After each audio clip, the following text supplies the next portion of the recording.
Yung role mo dito? Ako po, medyo challenging dito kasi medyo kalab triangle ko po dito ang Kelby. So, it's my second time na yata kay Kelvin na makatrabaho. Sa Mano po yung una. Tapos, Kelby din naman pang third time na to. So, medyo happy ako na nakasama ko ulit sila. So, hindi ako masyadong nahirapan when it comes na makihati or makilove team sa napakalakas ng chemistry nila. Best friend kayo at the same time naging magjowa kayo ni Kelvin sa movie?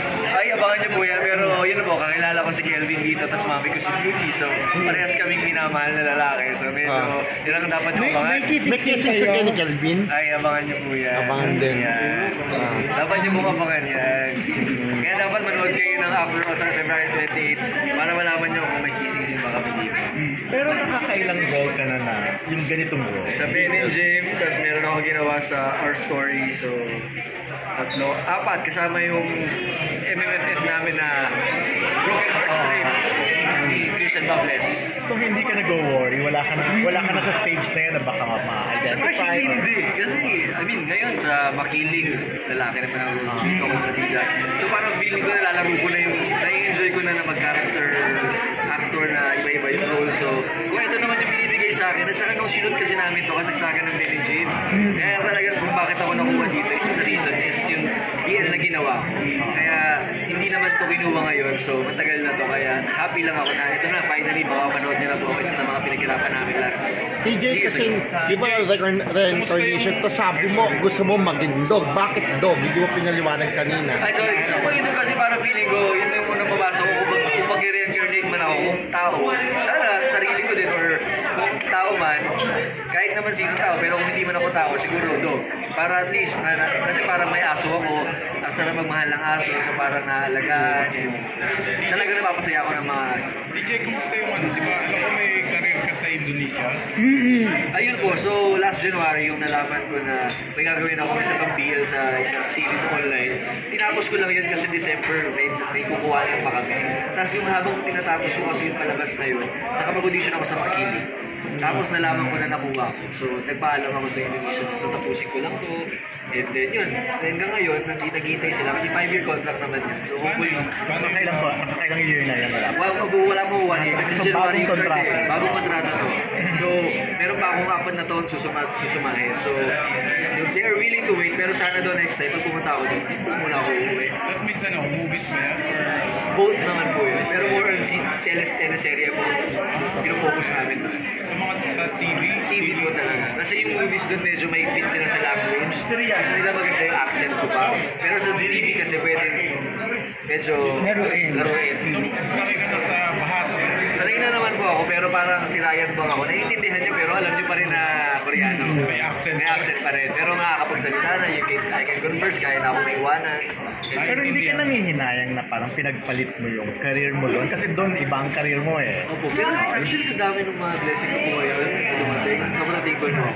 And siguro dahil sa pagkawala rin ng lola ko last year, talagang doon ko na-appreciate talagang yung mga panahon na wala ako, na nasa Indonesia ako, na importante pa rin na makasama mo yung family mo. But, yeah, sana makabalik pa rin ako sa Indonesia na maayos. But thankful ako sa binibigay sa akin kaya dito sa Pilipinas. At least nagtatagalog ako.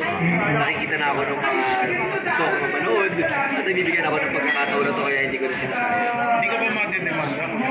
Ay, hindi naman po kasi ano naman po yun, first come first serve naman po yung kontrata. Kung sino muna magbigay, kung sino po yung may trabaho ka ngayon, tapusin mo na yun. Tapos, wala lang pwede yung aalis ka sa kalagitnaan. Kailangan, pag nasimulan ka, tapusin mo yun. Tapos pwede ka na magbawalik sa Pilipinas. Pero DJ, klaruin lang natin, ang narating ng career mo talaga sa Indonesia ay wala superstar. Hindi na ba, siguro swerte ko lang po nakasama ko po sa teleserye mga superstar. I'm just so thankful na yung Peter Garden version ng Indonesia. Mga superstar yun. So, naangat po talaga yung pangalan ko nung... Kilala ka nga ng London ako, nagtanong ako. Talaga nga po, kaya siguro yung superstar naman po masyadong mabigat na salitain. Pero thankful ako na yung mga... I mean, ganun kalaking artista din sa para bigyan ka ng project. Malaking artista po talaga yung mga kasama. Ikaw din doon, para sa... Sobrang thankful talaga ako sa management ko doon. Talagang, kung yun po yung tingin ng iba, hindi maraming salamat po. Pero ako po talaga, kumbaga, tinanggap ko po yun dahil sa pagkakataon na binigay sa akin. And then kung ang gagaling at ang gagaling at sobrang sikat yung mga nakasama ko, bonus na lang po talaga. Kaya yung question ko kanina kung no regrets na iniwan mo yung career mo doon, gumawa ka rito, tapos pinagawa ka ng BL dito, yung mga gano'n. No regrets pa rin. No regrets naman po kasi experience yun. Saka hindi pa naman po close yung door ko dun sa Indonesia. There's always parang they're opening, parang mayroon pa rin akong pag-asa bumalik at bumalik ko. And syempre dito sa Pilipinas naman po, tagal ko na pong gusto talagang mabigyan ng proyekto dito. So ngayon na nabibigyan mo ako ng pansin, doble-doble po yun sa'yo. Sino ba namimiss mo yung Indonesian actor? Namimiss ko rin po. Mga kaibigan ko, syempre, yung mga kasama ko sa Meteor Garden. Sila po yung mga naging ka-close ko. And tinatanungan nila ako kailan ka babalik dito, trabaho tayo ulit. Sabi ko nga, sige, tapusin ko lang. Tsaka nakikita naman nila yung post ko eh. Open naman ako sa social media na may ginagawa ako. So they're happy na yung dating sinasabi nila na ba't sa Pilipinas, konti lang yung project ko. Wala nakikita nila na nagkaka-project ako. So happy din sila sa akin. Kumusta ang shoot doon? Inuumaga din ba kayo? O nasa oras ka May lang? oras kami din, 9 to 12. 9 a.m. to 12 midnight every day. Kasi every day ang shooting doon. Monday to Sunday, 9 to 12. Tapos ang airing ng teleserye doon, 2 hours. Every day. Kaya sobrang matagal, pero masaya naman. At least every day ka parang pumapasok sa school. Nagka-jowa ka ba sa Indonesia? Meron naman ako na yung jowa, pero saglit lang. Ano niya? Partner niya. Bakit saglit ka? Saglit lang kasi, siguro, hindi pa siguro ako sanay sobra. And focus ako lang sa filming. Tapos siya, medyo nag-artist, nagsisinger din siya. So, medyo bata-bata sa akin ang konti. So, medyo hindi kami sabay dun sa mga, siguro na lang kami, nabigla lang siguro rin kami ng simula. Hindi kung papipiliin ka, career mo sa Indonesia o dito kung mahirapan ka na pagsabayin, anong mas pipiliin mo? Siyempre, iba pa rin yung Pilipinas, iba pa rin yung sa atin.